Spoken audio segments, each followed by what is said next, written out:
రంగస్థలం అంటే వినోదమే కాదు, అణచివేతలకు వ్యతిరేకంగా ఉద్భవించిన పోరాటాలకు చైతన్య యుద్ధ క్షేత్రం.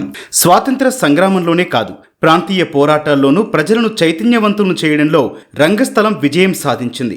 అంతటి చారిత్రక నేపథ్యం ఉన్న రంగస్థల నాటకాలు నేటి భారీ బడ్జెట్ సినిమాలు, వెబ్ సిరీస్ల నీడల్లో కనుమరుగయ్యే పరిస్థితి వచ్చింది. రంగస్థలానికి కళారంగులద్ది పునర్వైభవం తెచ్చేందుకు కొందరు కళాకారులు శ్రమిస్తున్నారు.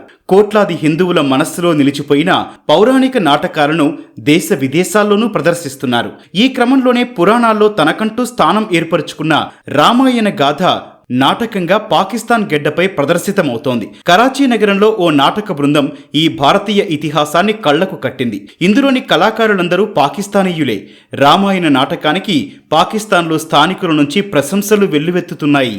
పాకిస్తాన్కు చెందిన యోగేశ్వర్ కరేరా, రాణా కజ్మాకు నాటక రంగంపై ఉన్న మక్కువ కారణంగా ఆ దేశంలో రామాయణం గాథ ప్రదర్శితమవుతోంది. థియేటర్ ఆర్ట్స్తో పాటు వివిధ విభాగాల్లో శిక్షణ పొందిన వీరు మరికొందరితో కలిసి మౌజ్ అనే ఓ నాటక బృందాన్ని ఏర్పాటు చేసుకున్నారు. గత నవంబర్లోనూ ది సెకండ్ ఫ్లోర్ పేరిట ఉన్న ఆర్ట్ గ్యాలరీలో తొలిసారి రామాయణాన్ని ప్రదర్శించారు.